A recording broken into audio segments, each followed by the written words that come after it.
I am 83 years old, and for 50 years I have kept a secret that would have destroyed everything I built if I had spoken it aloud to anyone who mattered.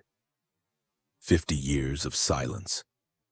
50 years of watching the news reports and the documentary crews and the amateur hunters tramping through forests with their thermal cameras and their plaster casting kits, and knowing with absolute certainty that they would never find what I had found, because what I had found did not want to be found by anyone except me.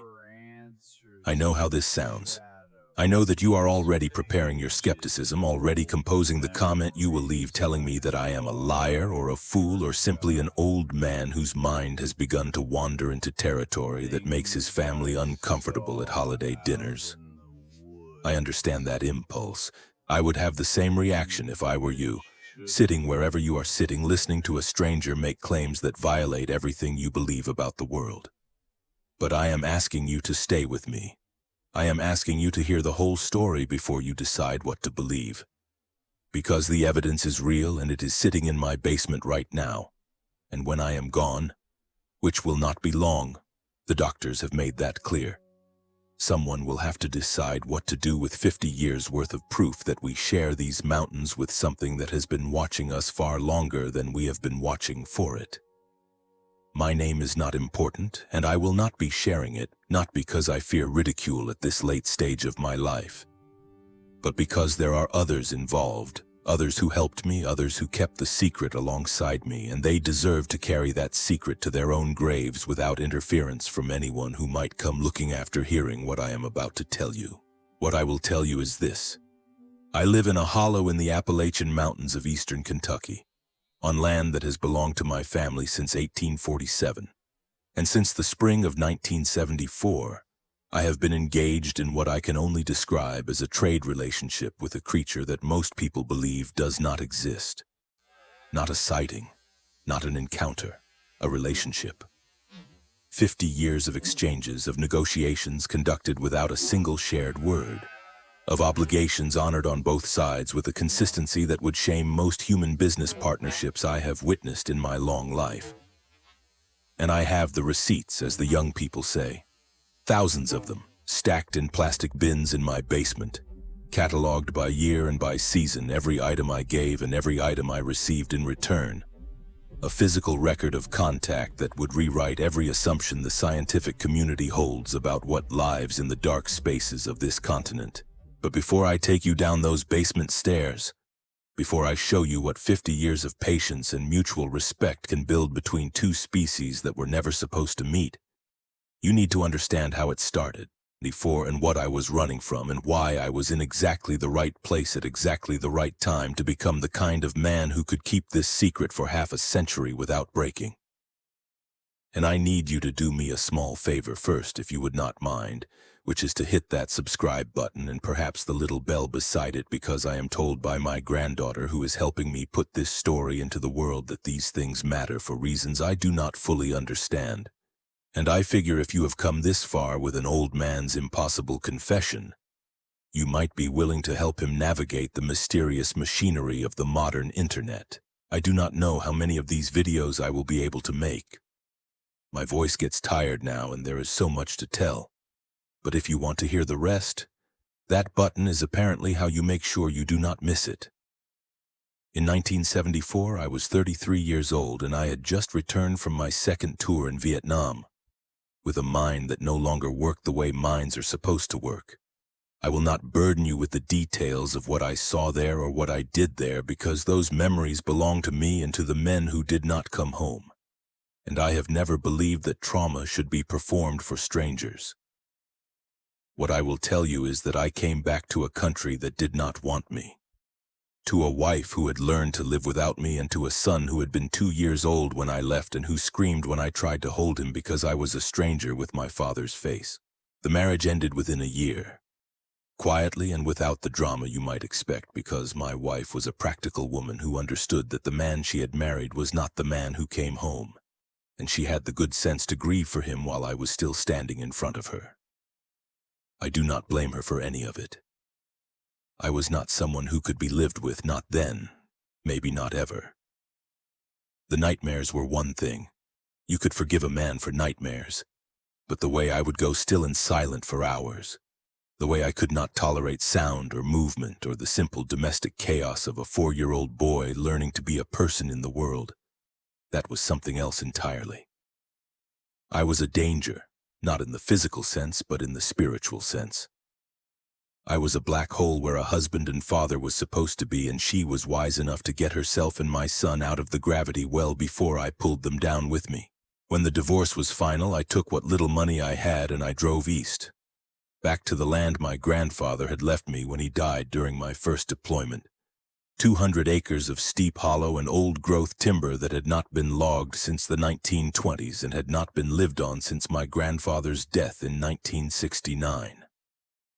The cabin he had built was still standing barely, a 2-room structure with a stone fireplace and a hand-dug well and no electricity, no plumbing, no connection to the world that had chewed me up and spit me out.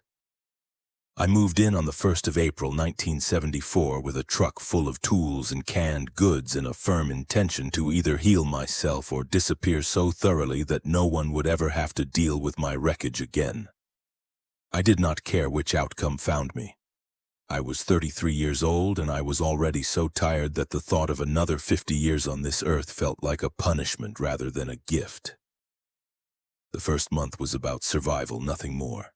The cabin roof had partially collapsed under the weight of 5 winters of uncleared snow, and the chimney had cracked and the well had silted in to the point where I had to dig it out by hand before I could draw clean water. I worked from dawn until dark every day, falling into a dead and dreamless sleep each night, too exhausted for the memories to find me in the dark. It was the closest thing to peace I had felt since before the war.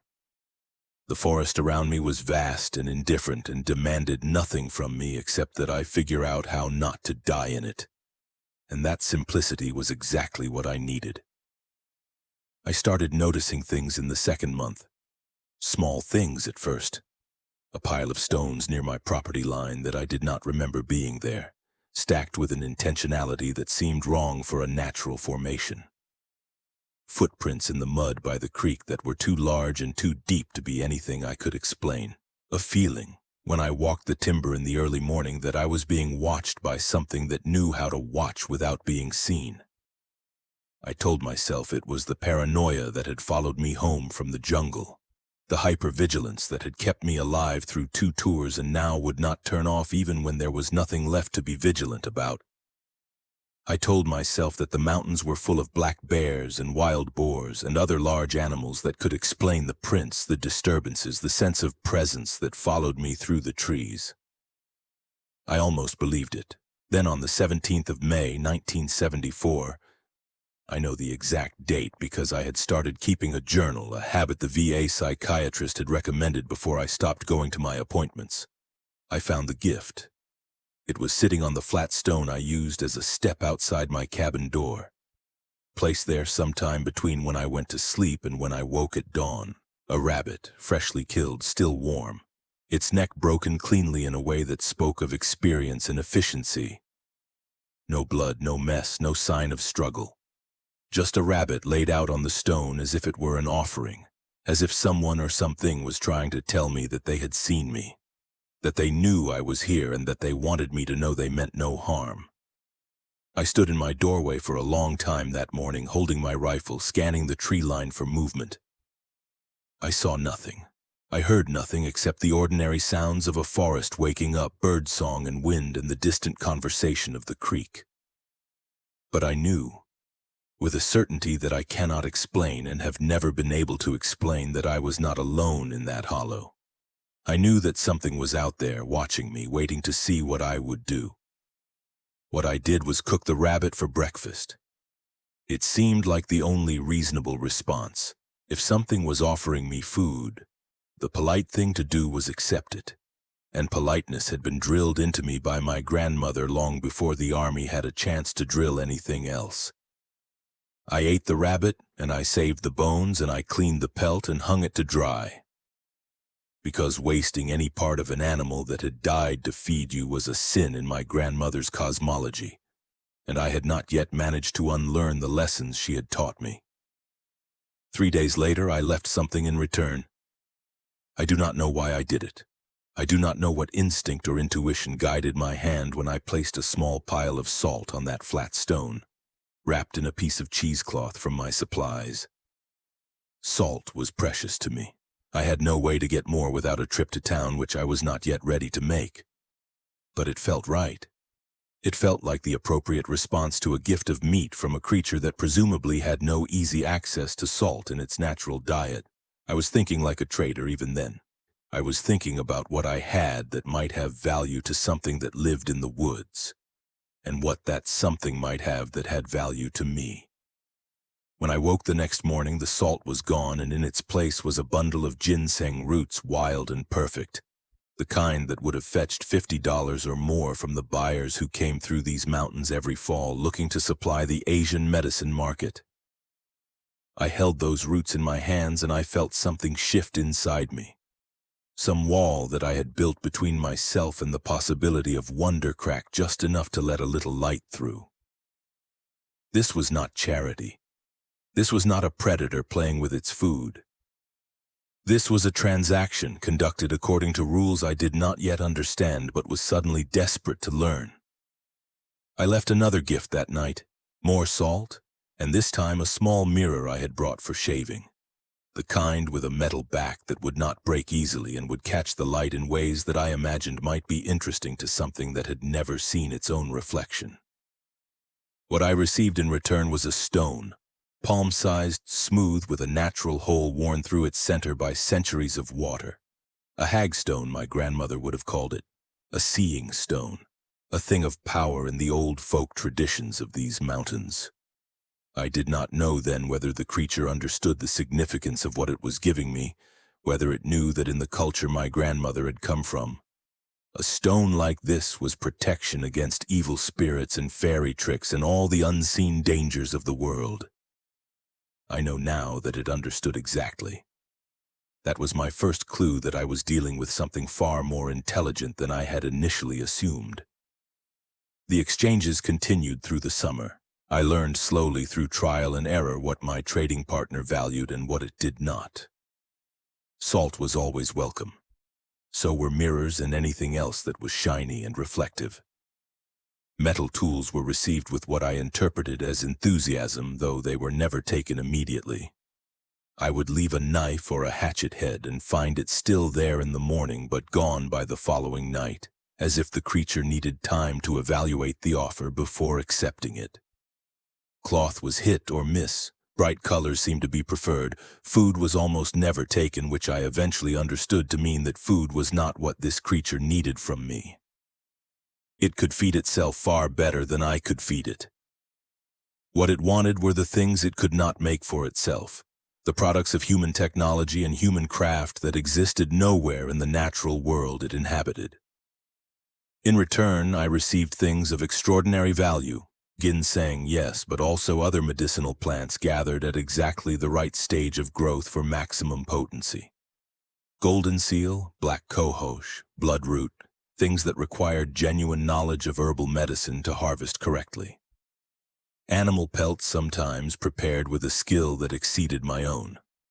Honey on several occasions delivered in what appeared to be sections of tree bark, fashioned into crude but functional containers. And once in early August, I received something that changed my understanding of what I was dealing with entirely. I had left a small battery-powered radio on the stone, one of the pocket transistor models that were popular then, hoping that the sound might be interesting to my trading partner, even though I suspected the music of 1974 was not to its taste. What I found the next morning was the radio, still there, but beside it was something that made my hands shake when I picked it up. It was a carving, a figure maybe 5 inches tall, worked from a piece of cedar that still smelled fresh and green. The figure was human. It was me.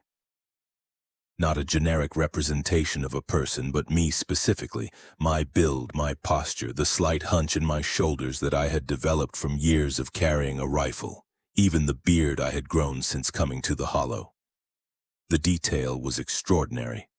The proportions were perfect, and the figure was holding something in its outstretched hands, something small and rectangular that I eventually realized was meant to be the radio I had left as an offering. I sat on that flat stone for an hour, holding the carving, trying to process what it meant. This was not instinct. This was not the clever mimicry of a sophisticated animal. This was art, deliberate and skilled and communicative, created by a being that had observed me closely enough to capture my likeness in wood, that had understood the symbolic significance of depicting me with the radio in my hands. That was telling me in the only language available to it that it saw me, knew me, and wanted me to understand that our relationship was not one-sided. I cried that morning. For the first time since coming home from Vietnam, I cried. Not from sadness, though there was sadness mixed in with everything else. I cried because I had spent so many months believing that I was alone in the world, that the war had burned away whatever part of me was capable of connection. And here was proof that I was wrong. Here was proof that something had reached out across the vast gulf between species and found me worthy of attention, worthy of gifts, worthy of art. Here was proof that I was not invisible even when I wanted to be. That night I left the radio again, and I left a note. I did not expect the note to be read or understood. I did not yet know what I was dealing with, not really. But I needed to express somehow that the carving had meant something to me, that I had received the message it was trying to send. The note said simply, "Thank you, I see you too." What I found the next morning was the beginning of a vocabulary. The radio was gone, finally accepted, and in its place was a collection of small objects arranged in a pattern on the stone. A feather, a stone, a leaf, a bone, and another carving. This one of something that was clearly not human. Something that stood upright on two legs but was broader, more massive, with arms that hung past its knees and a face that I could not quite make out in the dawn light. I reached down and picked up the second carving, and I felt the weight of it in my palm, and I understood that I was holding a self-portrait. I was holding proof. The next 3 years were an education. I use that word deliberately because what happened in the hollow between 1974 and 1977 was not simply a series of exchanges, but a systematic effort on both sides to understand and be understood by the other. I learned, and I was taught. The creature, I still hesitate to use the word Bigfoot, though I know that is what you are thinking, what everyone who hears this story thinks, was patient with me in ways I did not expect and did not feel I deserved. When I misunderstood something, when I left a gift that was unwanted or failed to interpret a signal correctly, it would try again. It would leave clarifications, corrections, adjustments to its communication style that made its meaning clearer. It treated me, in other words, like an intelligent being who was simply ignorant, not like an animal to be manipulated or avoided. I saw it for the first time in the fall of 1974, nearly 6 months after our trading relationship began. I had suspected for weeks that it was allowing me closer, that the prickling sense of being watched was intensifying at specific times and places in ways that felt like invitations rather than warnings. I was walking the creek one October evening looking for a good place to set a fish trap, when I looked up and saw it standing in the shadows on the far bank, perhaps 40 yards away. I froze. I did not reach for my rifle, which was slung across my back where I always carried it in those days. I did not run. I did not speak. I simply stood there in the golden light of the setting sun, and I looked at the thing that had been trading with me for 6 months, and it looked back at me. The descriptions you have heard are accurate as far as they go. It was tall, perhaps 7.5 feet, though it is difficult to judge height at a distance, and I may be misremembering after all these years. It was covered in hair, dark brown and coarse-looking, longer on the head and shoulders than on the arms and chest. It stood upright in a way that was clearly natural to it, not the awkward bipedal posture of a great ape, but something more human, more balanced. Its arms were long, yes, longer than human proportions would suggest, and its hands were enormous, easily twice the size of mine. But what struck me most, what I carry with me still, was its face. It had a face. Not the muzzle of an animal, not the flat features of a primate, but a face, with a brow ridge and deep-set eyes and something that might have been a nose and a mouth that was set in an expression I can only describe as curious.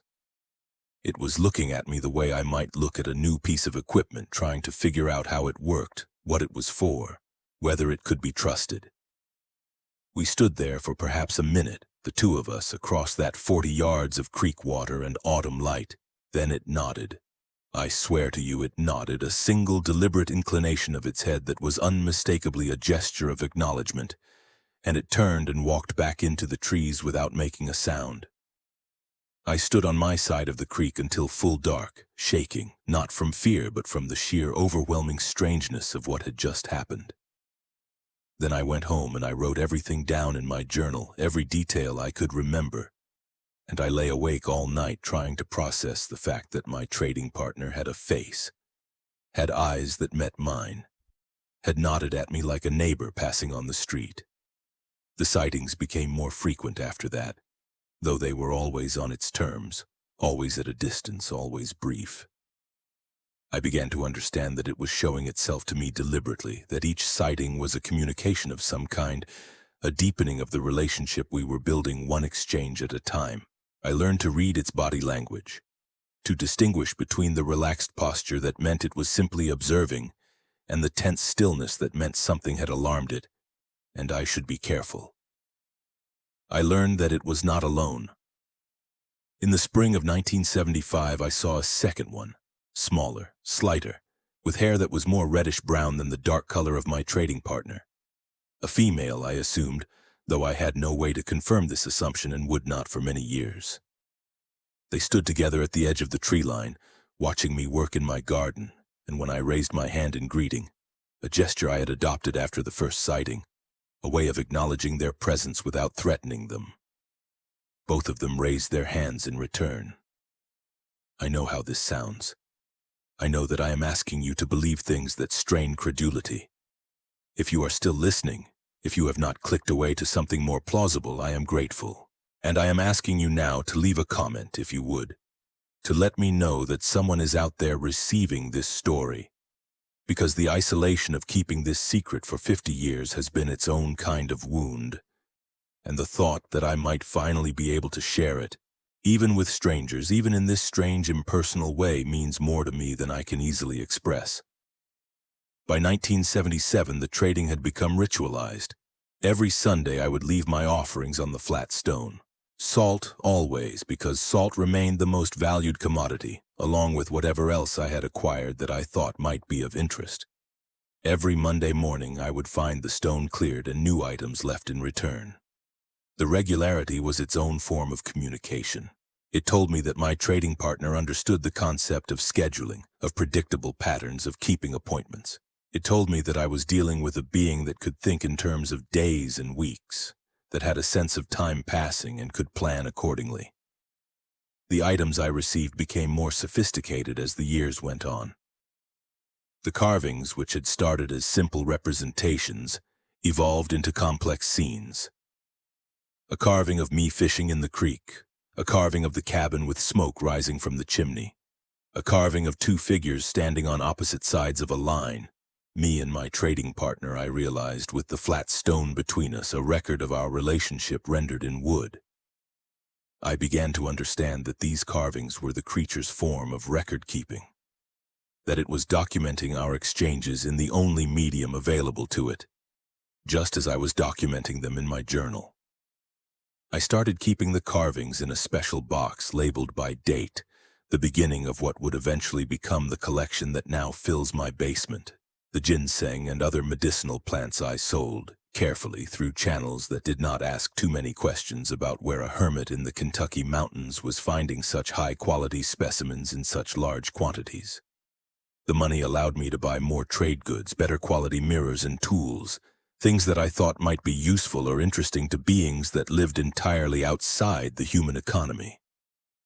I was becoming, without fully realizing it, a kind of merchant, a middleman between two worlds that were never supposed to touch. In 1978, something changed. I do not know what prompted it, perhaps a shift in the creature's circumstances that I was not privy to. Perhaps simply the accumulation of years of trust that finally reached some critical threshold. But in the spring of that year I found something new on the flat stone, something that was not an exchange but an invitation. It was a map, carved into a flat piece of shale, using some tool or technique that I could not identify. Was a representation of the hollow that I recognized immediately. There was the creek, there was the cabin, there were the ridgelines that surrounded my little kingdom of solitude. And there, marked with a symbol I did not recognize, was a location about 2 miles from my cabin, up a draw I had explored only once, and found impassable due to a tangle of fallen timber from a long-ago storm. The message was clear, even without words. I was being invited somewhere. The question was whether I was brave enough, or foolish enough, to accept the invitation. I spent 3 days thinking about it. I thought about all the stories I had heard growing up in these mountains, the tales of people who vanished into the woods and were never seen again, the warnings about what lived in the dark places where humans were not meant to go. I thought about the practical risks. I would be alone, far from help in terrain I did not know, going to meet creatures whose ultimate intentions I could not be certain of despite years of peaceful exchange. I thought about my son, who I had not seen in 4 years but who still existed somewhere in the world, who might someday want to know what happened to his father if I disappeared. But I also thought about the carvings in my special box, and the way my trading partner had nodded at me across the creek and the years of gifts exchanged and trust built and communication attempted. I thought about how rare it was, how impossibly rare to be offered a glimpse behind the veil that separates human understanding from whatever else exists in this world. And I thought about what my life had been before I came to this hollow, how empty, how purposeless, how close I had come to simply giving up and letting the darkness take me. This creature, or these creatures, had given me a reason to keep living. They had given me something to be curious about, something to look forward to, something that made waking up each morning feel like an opportunity rather than a burden. How could I refuse their invitation after everything they had given me? I left at dawn on the 4th day carrying a pack with water and food and the usual trade goods, plus a few extra items I thought might serve as appropriate gifts for whatever occasion I was being invited to attend. The journey was difficult. The fallen timber I remembered from my previous exploration was still there, but I found that a path had been cleared through it, not obviously, not in a way that would be visible to anyone who was not looking for it, but enough that I could pick my way through if I paid attention to the subtle signs that marked the route. I understood as I walked that this path had been created for me, that my trading partner had spent time, perhaps considerable time, making it possible for me to reach this destination. Another gift, another gesture of trust, another demonstration that I was valued. The draw opened up after about 1.5 miles into a small hidden valley that I had never known existed. A pocket of flat land surrounded by steep ridges, invisible from any of the trails I had walked in my years in the hollow. And in the center of that valley, in the shade of trees that must have been growing since before the first Europeans set foot on this continent, I found them. There were 7 of them. 7. I had known of only 2, my trading partner and the female I had seen with it. But here in their hidden valley were 5 others. A family or a clan or whatever term you want to use for a group of beings whose social structure I was only beginning to glimpse. They were sitting in a loose circle in a clearing. And when I emerged from the tree line, they all turned to look at me with those deep-set eyes that I had learned to read over 4 years of careful observation. I stopped at the edge of the clearing. I did not approach further. I understood instinctively that this was a moment of great significance, that my behavior now would determine the course of everything that followed. So I set down my pack slowly and deliberately, and I sat down on the ground, and I waited. It was my trading partner who approached me first. I recognized it immediately by its size and coloring, by the particular pattern of its movement that I had come to know as well as I knew my own gait. It walked across the clearing with a dignity that I can only describe as regal, and it stopped perhaps 10 feet from where I sat, and it looked down at me with an expression that might have been approval, Then it did something that I have never told anyone. Not in 50 years of keeping this secret, because I knew that no one would believe me and I could not bear to have the most sacred moment of my life dismissed as fantasy or madness. It spoke. Not words, not language as we understand it, but a sound that was unmistakably intentional, unmistakably communicative, a low, rumbling vocalization that rose and fell in patterns that felt like sentences even though I could not parse their meaning. It was talking to me. It was telling me something, welcoming me perhaps, or explaining the significance of this gathering, or simply expressing something that its kind expresses when they allow an outsider into their hidden places. I wish I could tell you that I understood. I wish I could tell you that in that moment some barrier fell, and I suddenly comprehended the language of a species that has lived alongside us for millennia without ever truly being seen. But I cannot lie to you, not now, not when I have come this far in telling this truth. I did not understand. I simply listened, and I let the sounds wash over me. And I tried to memorize the rhythms and patterns so that I could write them down later and perhaps, over time, begin to decode them. When the vocalization ended, I did the only thing I could think to do. I reached into my pack and I pulled out the gifts I had brought and I laid them out on the ground in front of me. Salt, yes, and mirrors and a good steel knife, but also something new, something I had brought specifically for this occasion. A photograph. A photograph of myself taken with a timer and my old Kodak camera, because I wanted to give them something that showed my face, my human face, as clearly and honestly as I had seen their faces. It was my way of saying, I see you, and I want you to see me too. My trading partner picked up the photograph and studied it for a long moment. Then it carried the photograph back to the circle, and it passed it among the others, and I watched as 7 beings that most humans believe do not exist examined my likeness with what appeared to be great interest. One of them, a smaller one that I would later come to understand was a juvenile, made a sound that might have been laughter. Another reached out and touched the glossy surface of the photograph with fingers that were thick and calloused but surprisingly gentle. When the photograph had made its way around the circle, my trading partner brought it back to me. It set it down on the ground between us, and beside it placed a small bundle wrapped in leaves. I unwrapped the bundle with hands that shook slightly, and inside I found a lock of hair. Coarse, brown, about 6 inches long, clearly cut rather than fallen naturally.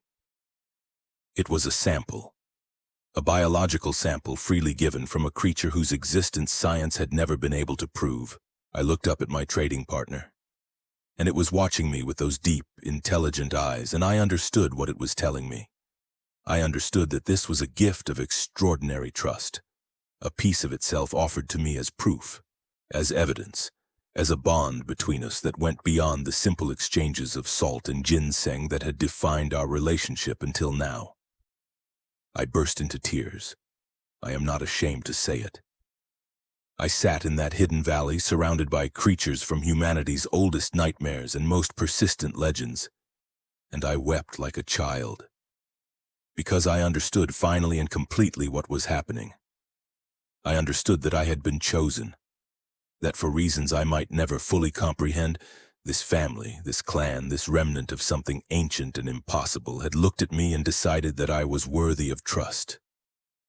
I stayed in that valley for 3 hours. I watched them interact with each other, the casual touches and glances that spoke of deep familial bonds, the way the adults watched over the younger ones with a protective attention that any human parent would recognize. I received more gifts. More carvings, more samples, a stone that they seemed to find significant for reasons I could not determine. And when the sun began to sink toward the ridgeline, my trading partner walked me back to the edge of the valley and stood there as I began my journey home, watching until I disappeared into the trees. The years that followed were the fullest of my life. I do not say that lightly, and I do not say it to diminish the years I spent raising my son after his mother sent him to live with me when he was 16. That is another story for another time, but yes, I reconciled with my boy, and yes, he eventually came to the hollow, and yes, he learned the secret too. But the richness of those years came from the relationship I was building with beings that no one else knew existed.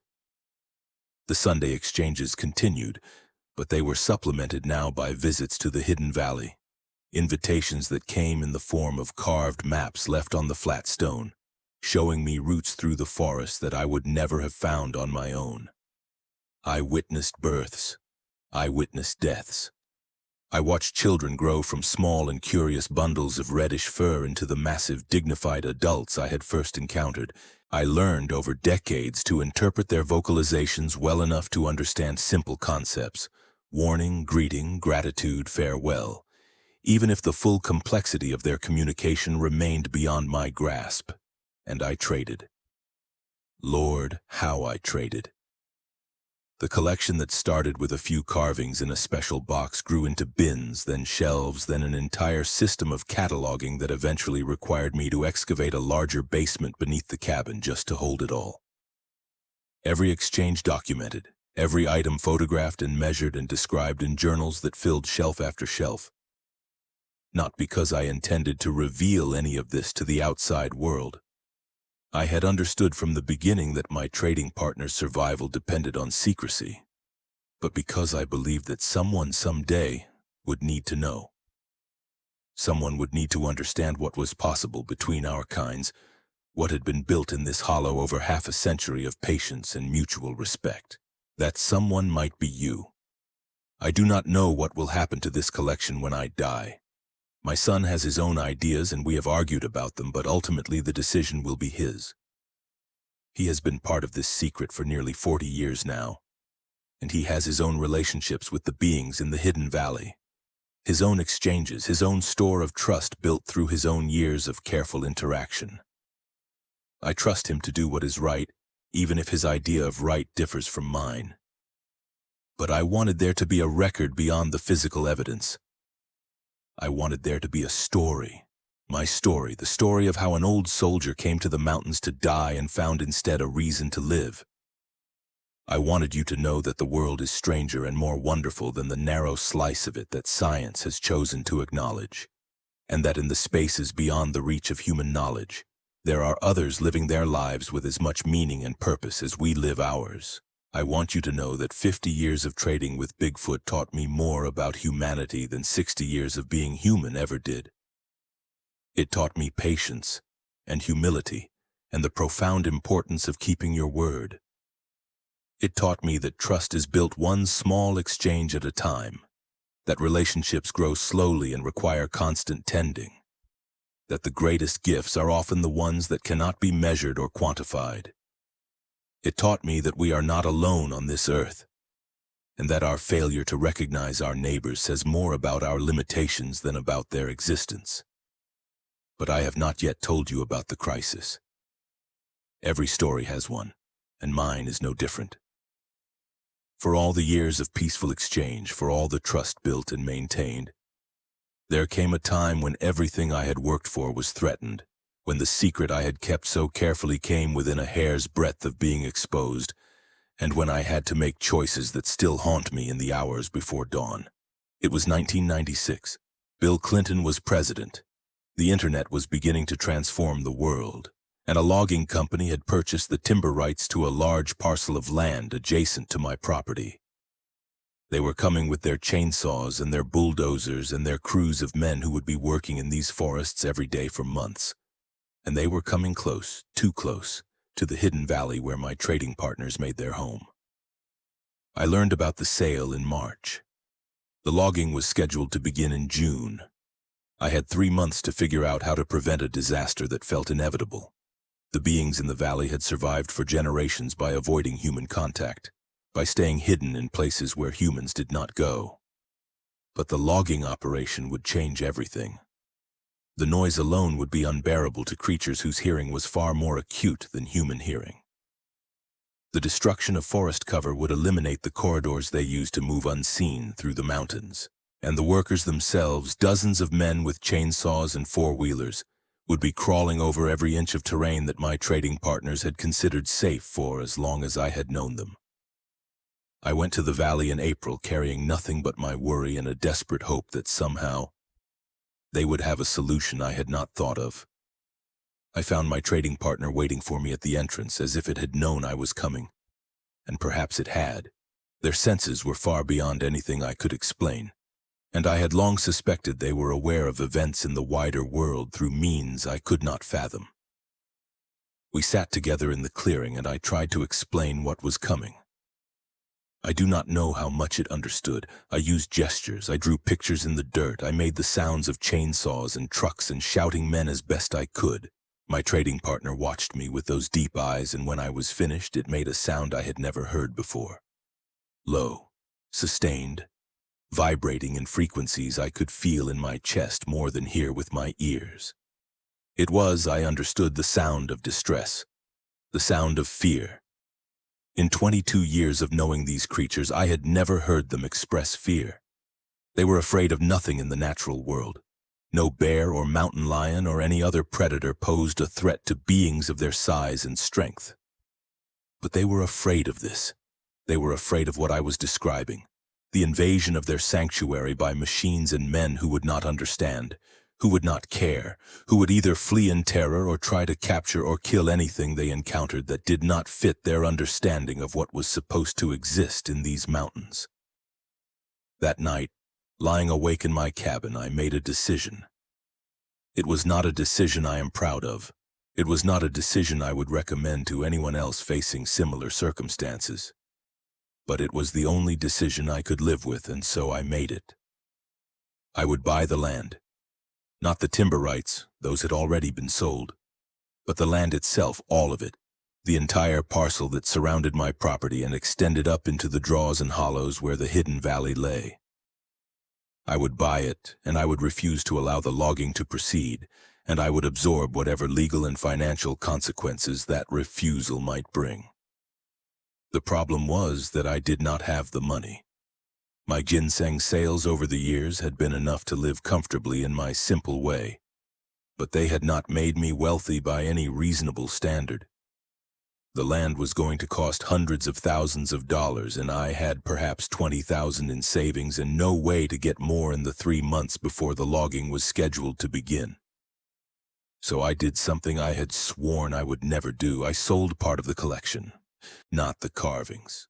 I could never sell the carvings. They were gifts. They were sacred. They were the physical record of a relationship that meant more to me than anything else in my life. But the ginseng I had accumulated over 2 decades. The roots I had not sold immediately but had dried and stored because I knew they would only become more valuable with time, that I could sell.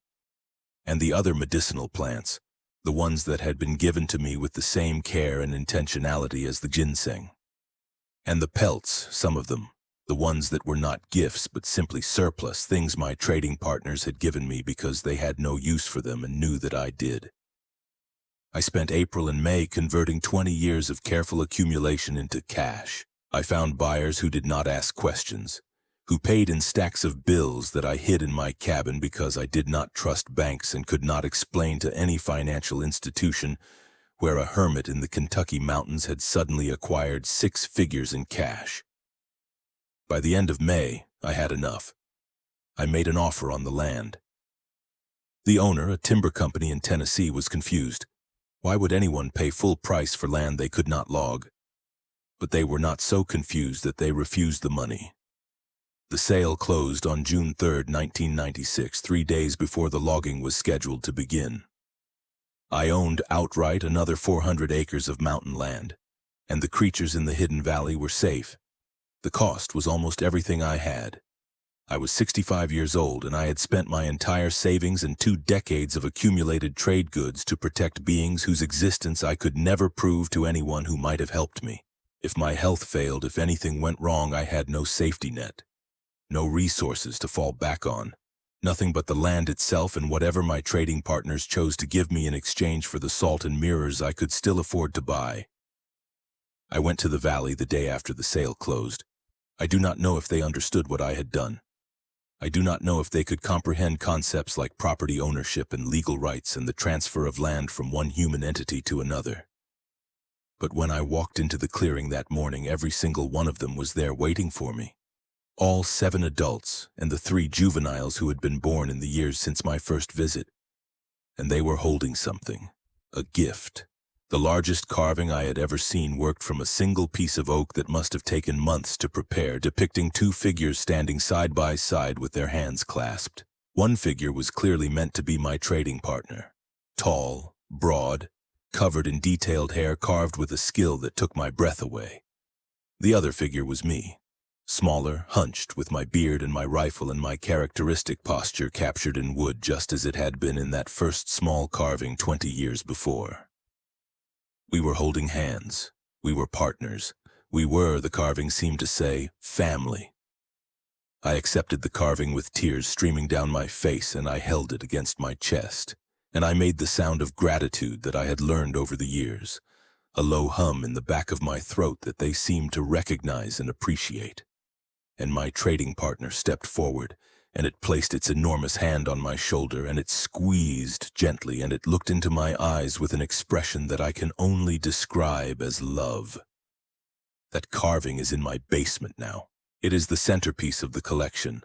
The one thing I have told my son must never be sold or given away or shown to anyone who might not understand what it represents.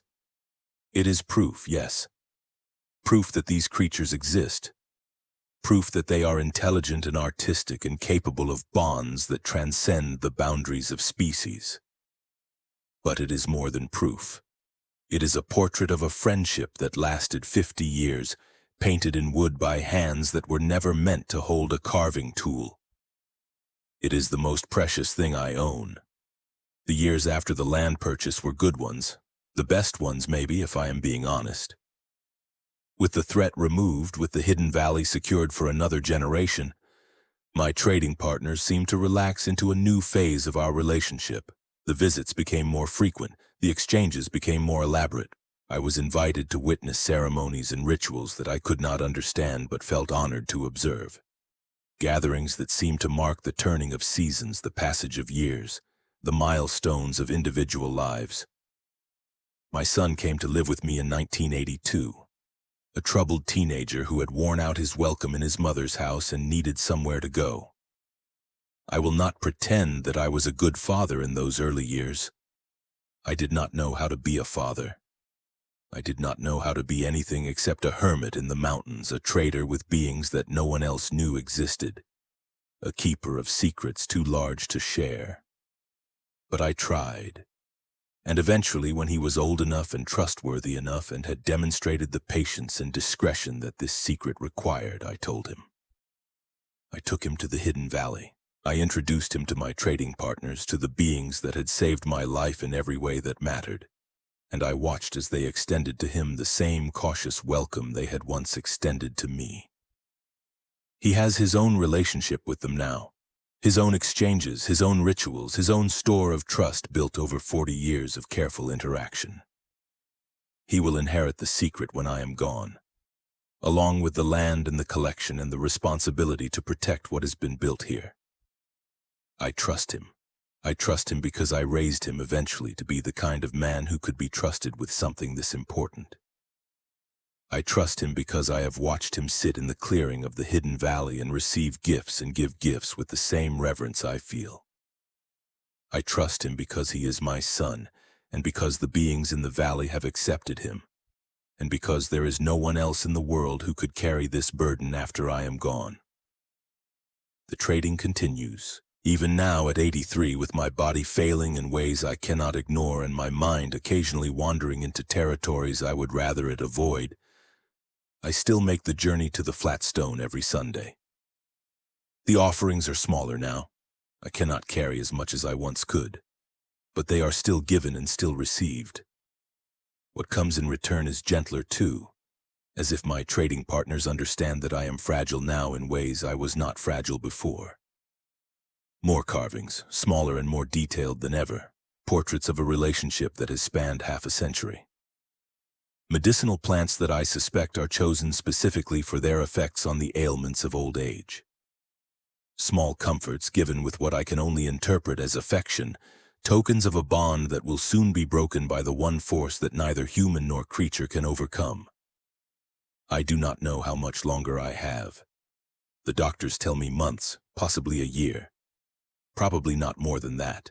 My son tells me that I should slow down, that I should stop making the journey to the flat stone, that I should rest and let him maintain the exchanges on my behalf. But I cannot stop.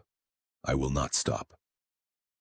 This relationship is the defining fact of my life, the thing that gave meaning to all the years that came after Vietnam, the reason I am still here to tell you this story. I will keep trading until I cannot walk anymore. I will keep visiting the hidden valley until my body refuses to carry me there. And when I finally die, I will die knowing that I did something that matters. I bridged a gap that was never supposed to be bridged. I built a relationship that was never supposed to be possible. I proved, to myself if to no one else, that the boundaries we draw around humanity are not as fixed as we pretend, that there are others out there waiting to be met, waiting to be known, waiting for someone brave enough or foolish enough to set down their weapons and offer salt instead. The basement is full of proof. 50 years of exchanges, cataloged and documented, physical evidence that would rewrite everything we think we know about the world. But the real proof is not in the carvings or the samples or the photographs. The real proof is in the relationship itself. The real proof is in the fact that two species that were never supposed to meet found each other in a hollow in the Kentucky mountains and learned to trust each other and built something that lasted half a century. That is the miracle. Not the existence of the creatures themselves, though that is miracle enough, but the fact that coexistence was possible. The fact that patience and respect and the willingness to meet the other on their own terms could overcome the fear and violence that has defined so much of human history. If we could do it, one broken soldier and one family of beings that most people believe are myth, then perhaps there is hope for the rest of us too. Perhaps there is hope that we can learn to live with all the others we share this planet with.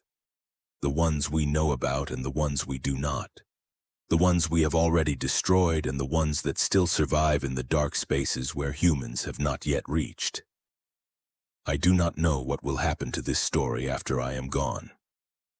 I do not know if my son will release it or if he will keep the secret as I have kept it, or if some future generation will finally decide that the world is ready to know what I have known for 50 years. But I wanted there to be a record. I wanted someone to know that it happened, that it was real, that the impossible is sometimes possible if you are patient enough and brave enough to reach for it. So thank you for listening. Thank you for staying with an old man's confession, for believing, or at least entertaining the possibility of belief in something that seems too strange to be true. Thank you for being the audience I never thought I would have, the strangers to whom I could finally tell this secret after 50 years of carrying it alone. The basement is real. The collection is real. The creatures in the hidden valley are real, and they will be there long after I am gone, watching and waiting and perhaps someday finding another human who is worthy of their trust. If you ever find yourself alone in the deep woods, far from any road or trail, and you feel that prickling sensation on the back of your neck that tells you something is watching, do not be afraid. Do not reach for your weapon. Sit down, be still, be patient, and see what happens when you meet the other on their own terms. You might be surprised. I was. And it was the best surprise of my life.